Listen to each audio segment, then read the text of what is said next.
उत्तराखंड मुख्यमंत्री पुष्कर सिंह धामी का नैनीताल दौरा। आज विभिन्न विकास कार्यों का सीएम करेंगे शिलान्यास। कैलाश रेंज के पर्वतारोहण के अभियान का करेंगे फ्लैग ऑफ। आगामी विधानसभा चुनाव 2022 को लेकर सियासत हुई तेज। उत्तराखंड में प्रहलाद जोशी बने बीजेपी के चुनाव प्रभारी। उत्तराखंड में सुप्रीम कोर्ट का बड़ा फैसला। आदेश से पहले नहीं हटाई जा सकती चारधाम यात्रा पर लगी रोक। सरकार ने हाईकोर्ट से लगी रोक हटाने किया था नहीं। पहाड़ों में फिर बदला मौसम का मिजाज। पहाड़ी इलाकों में आज भी भारी बारिश के आसार। ऋषिकेश देहरादून हाईवे फिर हुआ बंद। जाखन नदी में फिर दिखाया रौद्र रूप। वैकल्पिक मार्ग का आधे से ज्यादा हिस्सा बहा। रुड़की के कलियर क्षेत्र में फैल रहा मलेरिया। मां बेटे की मौत, 2 बच्चे अस्पताल में।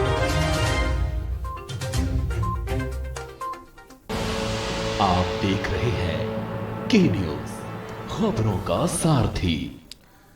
नमस्कार, खबर उत्तराखंड में आपका स्वागत है। मैं हूं आरिश अजहर आपके साथ और देहरादून से खबर इस वक्त आपको बताने जा रहे हैं। डीएम डॉक्टर आर राजकुमार ने बस में सफर कर यात्रियों से बातचीत की है। डीएम ने स्मार्ट सिटी लिमिटेड की सेवा में सुधार के लिए सुझाव मांगे हैं लोगों से, जनता से। तस्वीरें आप देख सकते हैं। DM doctor R Rajesh Kumar ने बस में सफर किया है, लोगों से सुझाव मांगे हैं, उनसे जानकारियां ली है कि कैसे हम और बेहतर कर सकते हैं। तस्वीरें भी हम आपको दिखा रहे हैं।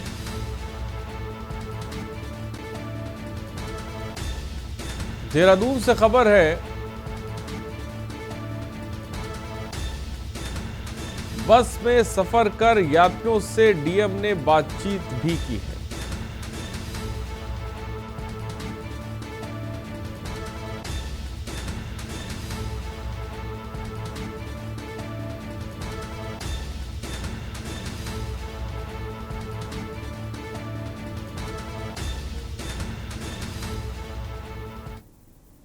और शादीशुदा प्रेमी पर शादी का दबाव बना रही एक तलाकशुदा महिला को बियर पिलाकर गंग नहर में धक्का देने का मामला सामने आया है। और रुड़की गंग नहर कोतवाली पुलिस ने आरोपी प्रेमी को गिरफ्तार कर महिला की चेन भी बरामद कर ली है। वह पुलिस गोताखोरों की मदद से गंग नहर में महिला की तलाश कर रही है। पुलिस के मुताबिक एक महिला अपनी तलाकशुदा बेटी के अपहरण का आरोप लगाते हुए फिलहाल मुकदमा दर्ज कर लिया है और मामले की जांच कर रही है। तो तलाकशुदा खबर इस वक्त आपको बता रहे हैं रुड़की से।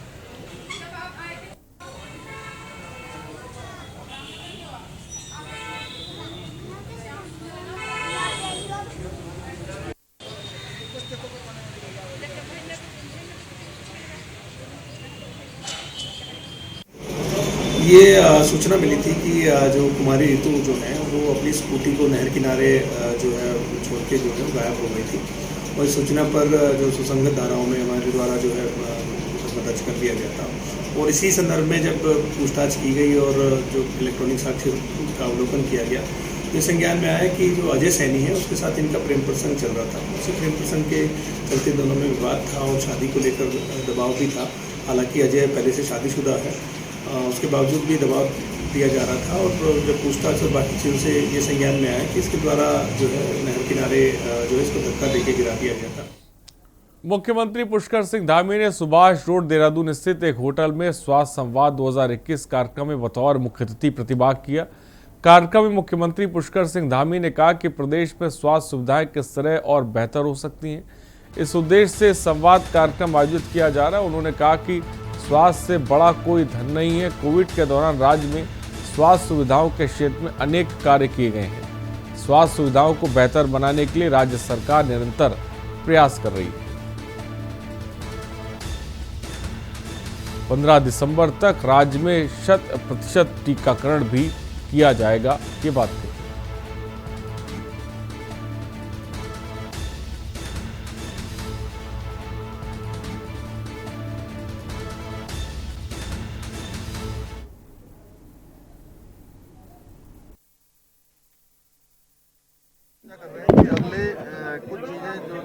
स्वास्थ्य से जुड़ी हुई इस समय सबसे महत्वपूर्ण है हमारा कोरोना महामारी।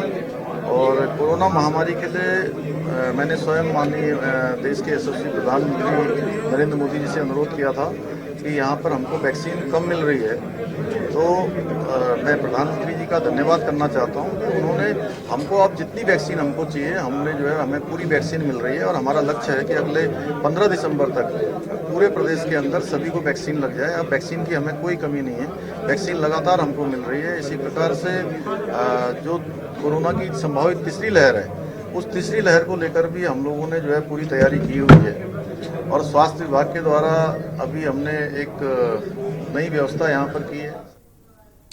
और रुद्रप्रयाग में मूसलाधार बारिश के कारण देर रात बद्रीनाथ हाईवे बंद हो गया, जहां 12 घंटे की कड़ी मशक्कत के बाद उसे दोबारा से खोला गया। हाईवे के बंद होने से लोग काफ़ी परेशान रहे। इस दौरान एक गर्भवती महिला को अस्पताल पहुंचाने में भी खासी दिक्कतें आई हैं। इस दौरान DDRF की अल्फा टीम ने गर्भवती महिला की मदद की और आपदा प्रबंधन विभाग के वाहन के जरिए महिला को अस्पताल पहुंचाया। और कड़ी मशक्कत के बाद दोपहर बाद राजमार्ग पर आवाजाही शुरू हो पाई।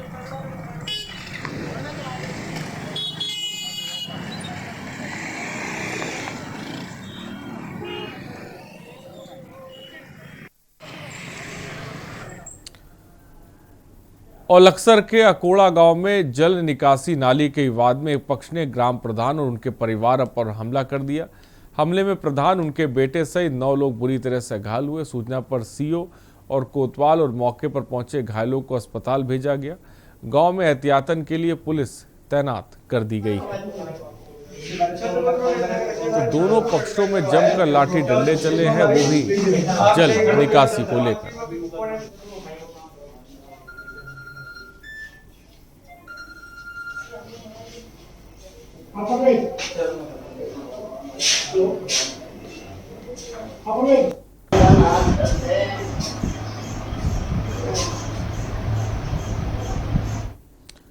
बाजपुर में उस वक्त हड़कंप मच गया जब 2 बाइक पर सवार 5 लोगों को कोसी नदी पार कर रहा एक ट्रैक्टर नदी में पलट गया।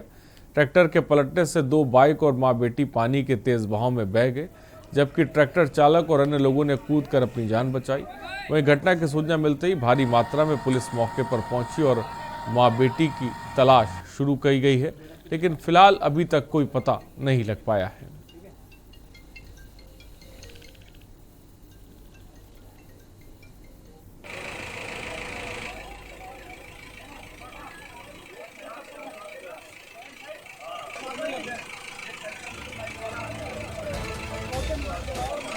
वो उस आगे जो घाट जितने घाट हैं सबको कवर करके सब लोग रेस्क्यू करेंगे, ठीक है। लोगों को जानकारी मिली है कि मानकी घाट पे ट्रैक्टर वाले जो इनको पार कराते हैं उसमें एक महिला और एक बच्चा वो नदी में पानी ज़्यादा आने से डूब चुके हैं। उनका अभी कोई अता पता नहीं चल रहा। पुलिस और हम लोग खोजबीन कर रहे हैं। NDRF की टीम अभी मौके में पहुंचने वाली है। नैनीताल में धड़ल्ले से हो रहे अवैध निर्माण को रोकने के लिए प्राधिकरण की टीम ने रामा कॉटेज क्षेत्र में करीब 1 दर्जन मकानों को चिन्हित कर ध्वस्तीकरण की प्रक्रिया शुरू की।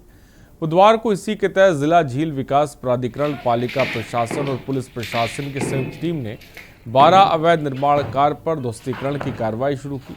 प्राधिकरण JE कमल जोशी ने बताया कि जिन अवैध निर्माणों का ध्वस्तीकरण किया गया है उनको पहले ही नोटिस जारी कर दिए गए थे और नोटिस के बाद निर्माणकर्ताओं द्वारा अपने अवैध निर्माण को ध्वस्त नहीं किया गया। आपको बता दें कि आगे भी ये कार्रवाई जारी रहेगी।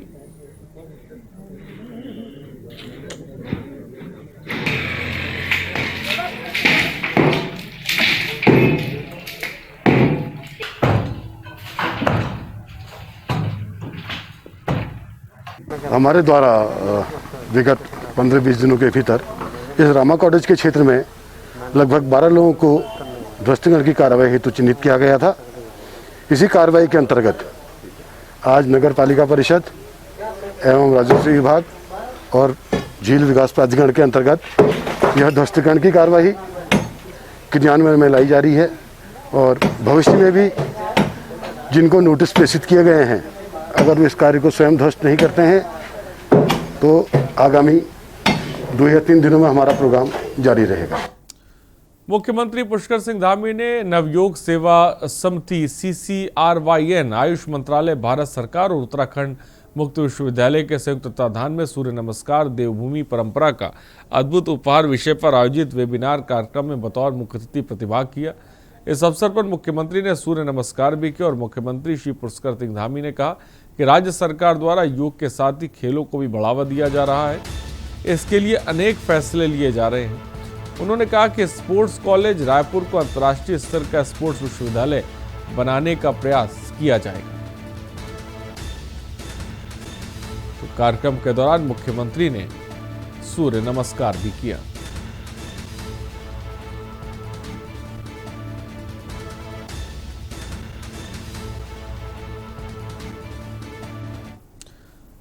उत्तराखंड देवनागरी में विधानसभा चुनाव नजदीक है। पार्टियों में चुनाव को लेकर इतनी हलचल देखने को मिल रही है जितनी दावेदार को टिकट को लेकर देखने को मिल रही है।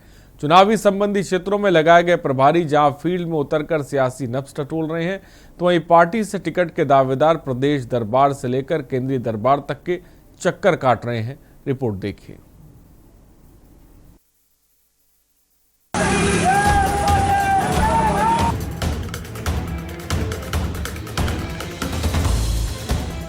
काशीपुर विधानसभा सीट प्रदेश में हॉट सीटों में से एक मानी जाती है। 4 बार से लगातार भारतीय जनता पार्टी विधायक हरभजन सिंह चीमा पर दांव खेलती है और लगातार भारतीय जनता पार्टी के विधायक हरभजन सिंह चीमा अपनी जीत का परचम लहराते हैं। भाजपा विधायक हरभजन सिंह चीमा जनता के बीच की दूरी और दूसरा उनका स्वास्थ्य भी काफी लंबे समय से गड़बड़ चल रहा है। इसी समीकरण के चलते बीजेपी के उम्मीदवारों की लिस्ट बढ़ती जा रही है। अपनी विधानसभा छोड़कर भी काशीपुर की विधानसभा पर नजरें गड़ाए बैठे हैं। बड़े पदाधिकारियों ने बताया, भारतीय जनता पार्टी के चुनाव लड़ने वालों की लिस्ट की तो बीजेपी पर दावेदारी करने वाले प्रथम दावेदार भाजपा मेयर उषा चौधरी, खिलेंद्र चौधरी, प्रदेश मंत्री आशीष गुप्ता, पूर्व विधायक राजीव अग्रवाल, बाजपुर विधायक के निवासी पूर्व सांसद बलराम पासी और भी ऐसे दावेदार हैं जो टिकट के जद्दोजहद में कभी प्रदेश का तो कभी केंद्र का दरवाजा खटखटाते हुए दिख रहे हैं। पार्टी की तरफ से कोई पाबंदी नहीं होती कि कोई अपना नाम ना दे, इसलिए नाम देने से कहीं टिकट नहीं मिल जाती। जितने आदमी भी नाम देते चले जाएंगे कोई फर्क नहीं पड़ता उससे। पार्टी को देखना होता है कि कौन आदमी अपनी विधानसभा क्षेत्र में सफलतापूर्वक चलेगा और पार्टी को मजबूत करेगा, ये देखना होता है पार्टी को। अब पार्टी देखेगी, अगर पार्टी टिकट देती है तो मैं चुनाव लड़ूंगा। मैं पिछले 20 साल से जनता की सेवा भारतीय जनता पार्टी की टिकट के ऊपर करता चला आ रहा हूं, और अगर टिकट नहीं किसी और दूसरे को मिलती है तो मैं तन मन से उसको अपनी टिकट बीजेपी को जिताने के लिए उसकी पूरी मदद करूंगा। लगभग 20 साल से विधायक की सीट पर काबिज विधायक हरभजन सिंह चीमा काबिलियत और कार्यशैली पर खुद की पार्टी के पदाधिकारी कार्यकर्ताओं ने टिकट की दावेदारी की हुंकार भरकर विपक्ष को घर बैठे बीजेपी को बोलने का मौका दे दिया है। बीजेपी का यहाँ सिटिंग एमएलए होता है, लेकिन उसके बावजूद भी कितनी लोग दावेदारी भरते हैं, तो फिर ये सब गुटबाजी नहीं है तो क्या है। आज की तारीख में बलराज पासी भी आ गए हैं, आशीष गुप्ता हैं, उषा चौधरी हैं, राम मेहरोत्रा है, राजीव अग्रवाल हैं और चीमा साहब तो हैं ही हैं। तो 6-7 लोग दिखाई दे रहे हैं। खिलेंद्र चौधरी भी हैं उसी लिस्ट में, पूरा शहर उन्होंने रंगीन करके डाला हुआ है। तो सब लोग हैं, तो यहाँ कहाँ गुटबाजी कहाँ नहीं है। और अगर नाम हमेशा कांग्रेस का भाजपा ये मान चुकी है कि आम आदमी पार्टी का मुकाबला करने के लिए यहाँ पर उनके पास कोई बेहतर उम्मीदवार नहीं है। इसीलिए देखिए, वो वैसे पार्टी का अंदरूनी मामला है। अब वो बाहर से लाए, दिल्ली से लाए या कहीं से भी इंपोर्ट करके लाए, तो वो जनता जवाब देगी इस बात का कि जो उम्मीदवार खड़ा होता है वो यहाँ का हो या बाहर का हो, इसका जनता किस तरीके से लेती है। और एक बात तो सच है कि अब उत्तराखंड में आम आदमी पार्टी के आने के बाद से काम की राजनीति शुरू हो चुकी है। उम्मीदवार कहीं का भी हो और किसी भी पार्टी का हो, जिसने काम किया है या जो जनता को ये भरोसा दिला पाएगा कि मैं काम करूंगा और काम की राजनीति ही करूंगा, उसी को जनता विधानसभा पहुंचाएगी 2022 के चुनाव में। दावेदारों की लिस्ट देखकर ये तो तय है कि पार्टी से नाखुश होने वालों की संख्या कितनी बढ़ती है और देखने वाली बात होगी कि पार्टी कितनों को मना कर पाती है। और कितने नाराज होकर पार्टी को अलविदा बोलते हैं। साथ ही ये भी देखना बेहद दिलचस्प होगा कि बीजेपी इस बार विधायक हरभजन सिंह चीमा पर दांव खेलती है या फिर किसी नए चेहरे पर दांव खेलकर नया इतिहास बनाती है। के न्यूज़ इंडिया के लिए काशीपुर से अजहर मलिक की रिपोर्ट। उत्तराखंड में 2022 के विधानसभा चुनाव नजदीक आते ही सत्ताधारी दल बीजेपी की टेंशनें उन्हीं की पार्टी के विधायक और कार्यकर्ताओं ने बढ़ा दी है। पहले रायपुर विधानसभा से बीजेपी विधायक उमेश शर्मा काऊ के अपने ही कार्यकर्ताओं के साथ हुई कासुनी में औकात में रहने की धमकी देने का मामला, और उसके बाद अब रुड़की में भाजपा नेता कैबिनेट मंत्री स्वामी यतीश्वरानंद के सामने ही आपस में भिड़ गए, जिसकी वजह से अब पार्टी में टेंशन बढ़ गई है। रिपोर्ट देखिए। आप विधायक हैं, अरे औकात में रहो, औकात में रहो। अरे औकात में। यूं तो बीजेपी चाल चरित्र और चेहरे की हिमायत करती रही है और अनुशासन का सख्त डंडा चलाने का दम भी खूब भरती है, लेकिन धरातल पर हालात ये हैं कि देहरादून में मुख्यमंत्री के कार्यक्रम में कैबिनेट मंत्री डॉक्टर धन सिंह रावत की मौजूदगी में बीजेपी विधायक उमेश शर्मा काऊ पार्टी कार्यकर्ताओं को औकात समझाते नजर आए। आप विधायक हैं, अरे औकात में रहो, औकात में रहो। अरे औकात में नहीं। और मंत्री धंधा बंगले झांकते हुए इस मामले के सामने आने के बाद पार्टी ने इस मामले की जांच का दम भरा, लेकिन अगले ही दिन रुड़की के बीच चौराहे बीजेपी का अनुशासन तार तार होता हुआ नजर आया। हुआ यूं कि छत्रपति शिवाजी महाराज की प्रतिमा का अनावरण होना था। कैबिनेट मंत्री यतीश्वरानंद पहुंचे हुए थे, लेकिन विधायक देशराज कर्णवाल के समर्थकों ने शिलापट से झबरेड़ा विधायक का नाम हटाने का आरोप लगाते हुए जमकर हंगामा काटा। मेयर समर्थकों और विधायक समर्थकों ने जमकर बवाल होता रहा और कैबिनेट मंत्री यतीश्वरानंद मूक दर्शक बनकर तमाशा देखते रहे। हालांकि अब पार्टी सब कुछ ठीक होने का दावा कर रही है। स्थानीय स्तर पर संवादहीनता के कारण ये स्थिति पैदा हुई। जो कहासुनी हमारे कार्यकर्ताओं के बीच हुई वो परिवार का मामला है, और उसके बावजूद भी पार्टी ने संज्ञान लिया है। और किसी भी कार्यकर्ता ने, चाहे वो कितना भी बड़ा पदाधिकारी हो, अगर पार्टी की गरिमा को ठेस पहुंचाई है तो निश्चित रूप से पार्टी जो है उस पर कार्रवाई करेगी। और भारतीय जनता पार्टी अपने सभी कार्यकर्ताओं से बार बार आग्रह भी करती है कि अगर कोई इस तरह का संवादहीनता आपके बीच में है तो उसको पार्टी फोरम में सुलझाएं, और इस प्रकार जो है सार्वजनिक रूप से आपसी कहासुनी नहीं होनी चाहिए। आपको बता दें कि बीजेपी विधायक उमेश शर्मा काऊ ने इस मामले को पार्टी हाईकमान के समक्ष भी रखा है। वह इस मामले के सामने आने के बाद बीजेपी पर विपक्ष ने सवालों की बौछार कर दी है। पूर्व कैबिनेट मंत्री और कांग्रेस के वरिष्ठ नेता हीरा सिंह बिष्ट का कहना है कि बीजेपी में सब कुछ ठीक नहीं है। बीजेपी नेताओं के इस कृत्य से देवभूमि की संस्कृति शर्मसार हुई है। हालांकि इसका फायदा कांग्रेस को ही मिलेगा। वहीं आम आदमी पार्टी के प्रदेश प्रवक्ता संजय भट्ट का कहना है कि बीजेपी में जारी अंदरूनी कलह खुलकर सामने आ गई है और ये संकेत है कि जनता 2022 में बीजेपी को सत्ता से बेदखल करने जा रही है। बीजेपी में आज जो बड़े अनुशासन की बात करती थी, जग जाहिर हो चुका हमारे रायपुर विधानसभा में और रुड़की में, जो आपस में गाली गलौज सीमा तक पहुंच गई। मंत्रियों के सामने हो रहा, सरकार के सामने कार्यकर्ता और बड़े नेता एक दूसरे को अपशब्दों का प्रयोग, लाठी डंडे लेकर तैयार हो गए। तो ये प्रदेश के लिए भी दुर्भाग्यपूर्ण है। केवल बीजेपी के लिए, प्रदेश के लिए गलत संस्कृति को डेवलप कर रही आने वाले युवा पीढ़ी पर इसका गलत असर होगा। जैसे जैसे चुनाव आ रहा तो उनका अंदरूनी मामला उजागर हो रहे, वो जो संतरे का छिलका बाहर आएगा तो फकड़ियाँ सब अलग अलग होती जा रही। चुनाव तक बीजेपी बिखरने के कगार पर है। स्पष्ट है कि भारतीय जनता पार्टी के कार्यकर्ता ही भारतीय जनता पार्टी के नेताओं का, मंत्रियों का, विधायकों का विरोध कर रहे हैं लगातार। पहले तो सिर्फ जनता ही विरोध करती थी, अब लेकिन भारतीय जनता पार्टी के अंदरूनी गुटबाजी या कहें जीरो वर्क गवर्नमेंट जो काम नहीं कर पाई पिछले 4.5 साल में, इसलिए भारतीय जनता पार्टी के कार्यकर्ता भी इनसे निराश हैं, दुखी हैं और वो लगातार इनका विरोध कर रहे हैं। साफ है कि भारतीय जनता पार्टी उत्तराखंड से साफ होने वाली है। 2022 में उत्तराखंड से भाजपा का सुपड़ा साफ हो जाएगा। कुल मिलाकर चुनावी साल में उत्तराखंड बीजेपी की मुश्किलें अपने ही नेताओं ने बढ़ा दी है। ऐसे में अब देखना होगा कि पार्टी आगे इस मामले में कैसे निपटती है। क्या सुशासन की बात करने वाली बीजेपी ऐसे नेताओं के खिलाफ कार्रवाई करेगी? क्या बीजेपी में अभी ये सिर्फ एक शुरुआत है, ये माना जाए? क्या बीजेपी हाईकमान इस मामले का संज्ञान लेगा? ऐसे अनगिनत सवाल हैं जिसके जवाब का सबको इंतजार है। देहरादून से के न्यूज इंडिया के लिए अंकित काला की रिपोर्ट।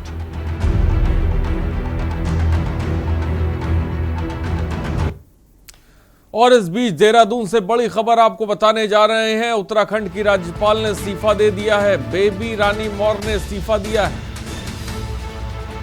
राज्यपाल बेबी रानी मौर्य ने इस्तीफा दिया है। 2 दिन पहले गृह मंत्री अमित शाह से उन्होंने मुलाकात की थी और फिलहाल अब इस्तीफा दे दिया है। उत्तराखंड की राज्यपाल का इस्तीफा इस वक्त की बड़ी खबर देहरादून से आपको बता रहे हैं। राजेश वर्मा हमारे ब्यूरो चीफ इस खबर पर जुड़ गए हैं। राजेश, उत्तराखंड की राज्यपाल का इस्तीफा किस तरह से देखा जाए इसे? क्योंकि हम इस समय जो है ताजा अपडेट दे दें कि 2022 के जो चुनाव आ रहे हैं उससे पहले ही जो है कहीं ना कहीं एक जो राज्यपाल बेबी रानी मौर्य है उन्होंने जो है अपना इस्तीफा जो है वो राष्ट्रपति को भेज दिया है। इसको कहीं ना कहीं एक बड़ा जो है बदलाव जो है वो उत्तराखंड में देखने को मिल रहा है। राज्यपाल के तौर पे बतौर जो है बेबी रानी मौर्य जो है काफी लंबे समय से यहाँ पर थी और काफी समय से जो है उत्तराखंड के लिए जो है वो काम कर रही थी और तमाम अगर देखा जाए तो आज एक इस्तीफा जो है राष्ट्रपति को भेजा गया है तो कहीं ना कहीं एक बड़ा जो है जो बदलाव है, बड़ी खबर जो है वो कहीं ना कहीं हम अपने दर्शकों को बता रहे हैं कि राष्ट्रपति को जो है बेबी रानी मौर्य ने जो है अपना इस्तीफा दिया है। राजेश, इस इस्तीफे के पीछे क्या वजह आपको नजर आ रही है? खबरें ये हैं कि वो उत्तर प्रदेश की राजनीति में जिसे कह सकते हैं सक्रिय होने वाली कुछ अहम जिम्मेदारी मिलने वाली है। क्या बड़ी वजह नजर आती है आपको इसके पीछे? देखिए आरिफ, जो सूत्र बता रहे हैं उसमें जो बदलाव हुआ है उत्तराखंड में राज्यपाल के पद से जिस तरीके से बेबी रानी मौर्य जो है अपना इस्तीफा जो है वो राष्ट्रपति को भेजती है तो कहीं ना कहीं एक जो यूपी की जो राजनीति है 2022 की जो विधानसभा जो चुनाव आने वाले हैं 2022 की जो तैयारी है उसमें कहीं ना कहीं बड़ी उम्मीदवार के तौर पर जो है बेबी रानी मौर्य को जो है जिम्मेदारी जो है वो मिल सकती है। लेकिन कहीं ना कहीं इस समय जो है बड़ी खलबली जो है वो प्रदेश के अंदर मिल चुकी है और जिस तरीके से अचानक जो है उत्तराखंड की राज्यपाल बेबी रानी मौर्य ने जो है राष्ट्रपति को इस्तीफा भेजा है तो कहीं ऐसे सवाल है जो आगामी 2022 के चुनाव से अटैच होते हैं। लेकिन फिलहाल ये कुछ कहना इसमें सही नहीं होगा। लेकिन फिलहाल जो है जो ताजा अपडेट है वो यही है कि राज्यपाल बेबी रानी मौर्य ने राष्ट्रपति को आज अपना सौंप किया है। तो बड़ी खबर इस वक्त हम आपको बता रहे हैं। राजेश वर्मा भी तमाम जानकारी दे रहे हैं। उत्तराखंड की राज्यपाल का इस्तीफा खबर इस वक्त आपको बता रहे हैं। बहुत कुछ कहना जल्दबाजी होगा लेकिन जो खबर है 2 दिन पहले आपको बता दें गृह मंत्री अमित शाह से उन्होंने मुलाकात की थी, उसके बाद फिलहाल इस्तीफा दे दिया है। बहुत बहुत शुक्रिया हमारे साथ जुड़ने के लिए राजेश। फिलहाल हमारे साथ हमारे दिल्ली ब्यूरो चीफ अमित दुबे इस खबर पर अधिक जानकारी के साथ जुड़ रहे हैं। अमित, बेबी रानी मौर्य का इस्तीफा उत्तराखंड की राज्यपाल ने अचानक दे दिया, अमित शाह से मुलाकात करके आती उसके बाद इस्तीफा दे दिया। क्या बड़ी वजह इसके पीछे नजर आ रही है आपको? 2 चीजें हैं, खासतौर पर उत्तराखंड में चुनाव होने वाला है 2022 का और ऐसे में बीजेपी ने ही 3 मुख्यमंत्री बदले हैं और अब क्योंकि जाहिर तौर पे 2022 में चुनाव होना है उससे पहले बीजेपी अपनी रणनीति तय कर रही है। बेबी रानी मौर्य की बात करें तो अब 2 दिन तक वो दिल्ली में रही और कई मुलाकातें उन्होंने की। गृह मंत्री अमित शाह के साथ 2 बार उनकी मीटिंग हुई है और कल सुबह ही दिल्ली से रवाना हुई। तो जाहिर तौर पे आला कमान की तरफ से आदेश होगा कि आपको वहां जाके रिजाइन करना है। इसके पीछे की रणनीति क्या है ये पार्टी के संगठन के लोग या सरकार के लोग ही जानते हैं। लेकिन इसमें कोई दो राय नहीं कि चुनाव के मद्देनजर चीजों को बीजेपी अपनी तरह से इस्टेब्लिश करने की कोशिश कर रही है और यही वजह मानी जा सकती है कि बेबी रानी मौर्य का वहां पे इस्तीफा हुआ है और कुछ नए समीकरण बिठाने की बीजेपी कोशिश करेगी। नए गवर्नर जो है जो 4 संभालेंगे उसके अनुसार पार्टी की जो आगे की रणनीति है वो रणनीति साफ तौर पे जो नए गवर्नर नियुक्त किए जाएंगे उसमें नजर आएगी। जी, नए गवर्नर को लेकर क्या कुछ तस्वीर, क्या कुछ खबर अमित देखने सुनने को मिल रही है? देखिए, अगर हम गवर्नर की बात करें, नए गवर्नर को लेकर, तो खासतौर पे सरकार की बात करें या पार्टी की बात करें, दोनों की रणनीति जो है वो बहुत सीक्रेट होती है। सिर्फ कयास ही लगाए जा सकते हैं, अंदरूनी खबर जो है वो पार्टी के गिने चुने लोग ही तय करते हैं। बहुत जल्द जो है नए नाम का फैसला जरूर होगा और उत्तराखंड को नया गवर्नर मिलेगा, इसमें कोई दो राय नहीं है। आज क्योंकि बीजेपी संगठन ने तमाम राज्यों, खासतौर पर उन 5 राज्यों में चुनाव प्रभारियों और सह प्रभारियों की घोषणा की है जहां पे चुनाव होने वाले हैं, तो जाहिर तौर पे बेबी रानी मौर्य का भी इस्तीफा इसी एंगल से देखा जा सकता है कि किस तरह से बेबी रानी मौर्य ने इस्तीफा दिया है। इसके पीछे ठीक है, अभी थोड़ी वक्त की कमी, फिलहाल बहुत बहुत शुक्रिया तमाम जानकारी के लिए। तो 2 दिन पहले गृह मंत्री अमित शाह से मुलाकात करके आए थे। फिलहाल उत्तराखंड के राज्यपाल ने इस्तीफा दे दिया है। इसके कई मायने भी निकाले जा रहे हैं। उत्तर प्रदेश की सियासत से भी इसे जोड़ के देखा जा रहा है कि वो सक्रिय हो सकती है। इसके मद्देनजर उन्हीं ने इस्तीफा दिया है। और सीधे इस वक्त आपको अलीगढ़ लेके चलते हैं, जहां पर मुख्यमंत्री योगी आदित्यनाथ इस वक्त पहुंचे हुए हैं। लाइव तस्वीरें इस वक्त हम आपको दिखा रहे हैं। राजा महेंद्र सिंह यूनिवर्सिटी का इस वक्त जो स्ट्रक्चर है वो भी साफ तौर पे देख रहे हैं और निरीक्षण करने के लिए पहुंचे हुए हैं। और 14 सितंबर को आपको बता दें, प्रधानमंत्री नरेंद्र मोदी इसी कार्यक्रम में शिरकत करेंगे। फिलहाल अलीगढ़ में मुख्यमंत्री योगी आदित्यनाथ हैं, उनके साथ डिप्टी सीएम दिनेश शर्मा को आप देख सकते हैं। तमाम अधिकारी उनके साथ मौजूद हैं और ये यूनिवर्सिटी है जिसका निरीक्षण करने के लिए, जिसको देखने के लिए सीएम योगी आदित्यनाथ इस वक्त अलीगढ़ में। लाइव तस्वीरें इस वक्त आपकी टीवी स्क्रीन पर।